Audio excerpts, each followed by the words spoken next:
Welcome back to our reading of Pride and Prejudice by Jane Austen. Today we continue with Chapter 2, as Mr. Bennet surprises his family with some unexpected news about their new neighbor, Mr. Bingley.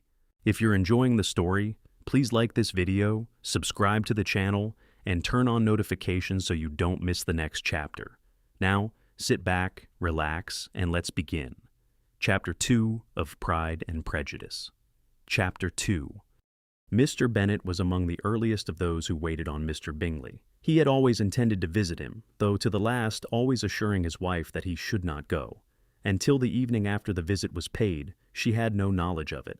It was then disclosed in the following manner. Observing his second daughter employed in trimming a hat, he suddenly addressed her with, "I hope Mr. Bingley will like it, Lizzie."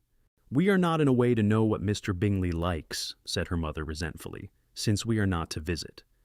"But you forget, Mamma," said Elizabeth, "that we shall meet him at the assemblies, and that Mrs. Long has promised to introduce him." "I do not believe Mrs. Long will do any such thing. She has two nieces of her own. She is a selfish, hypocritical woman, and I have no opinion of her." "No more have I," said Mr. Bennet, "and I am glad to find that you do not depend on her serving you." Mrs. Bennet deigned not to make any reply, but unable to contain herself, began scolding one of her daughters.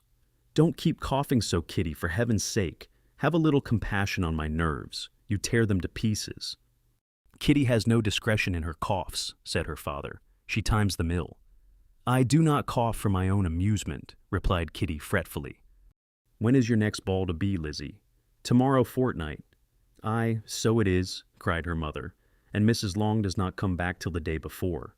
So it will be impossible for her to introduce him, for she will not know him herself.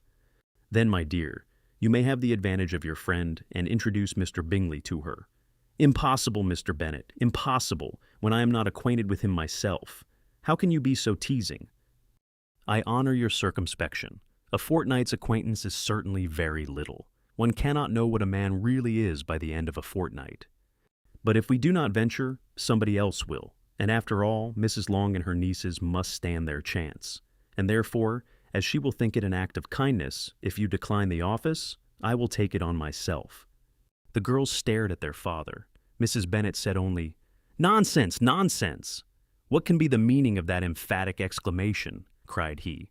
"Do you consider the forms of introduction, and the stress that is laid on them, as nonsense? I cannot quite agree with you there. What say you, Mary? For you are a young lady of deep reflection, I know, and read great books and make extracts." Mary wished to say something very sensible, but knew not how.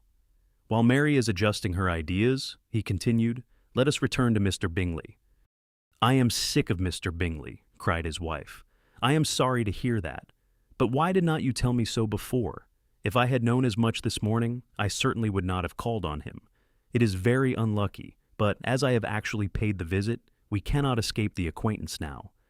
The astonishment of the ladies was just what he wished, that of Mrs. Bennet perhaps surpassing the rest, though when the first tumult of joy was over, she began to declare that it was what she had expected all the while. "How good it was in you, my dear Mr. Bennet! But I knew I should persuade you at last. I was sure you loved your girls too well to neglect such an acquaintance. Well, how pleased I am, and it is such a good joke, too, that you should have gone this morning, and never said a word about it till now." "Now, Kitty, you may cough as much as you choose," said Mr. Bennet, and as he spoke, he left the room, fatigued with the raptures of his wife. "What an excellent father you have, girls," said she when the door was shut. "I do not know how you will ever make him amends for his kindness, or me either, for that matter. At our time of life, it is not so pleasant, I can tell you, to be making new acquaintance every day, but for your sakes, we would do anything. Lydia, my love, though you are the youngest, I dare say Mr. Bingley will dance with you at the next ball." "Oh," said Lydia stoutly, "I am not afraid, for though I am the youngest, I'm the tallest." The rest of the evening was spent in conjecturing how soon he would return Mr. Bennet's visit, and determining when they should ask him to dinner.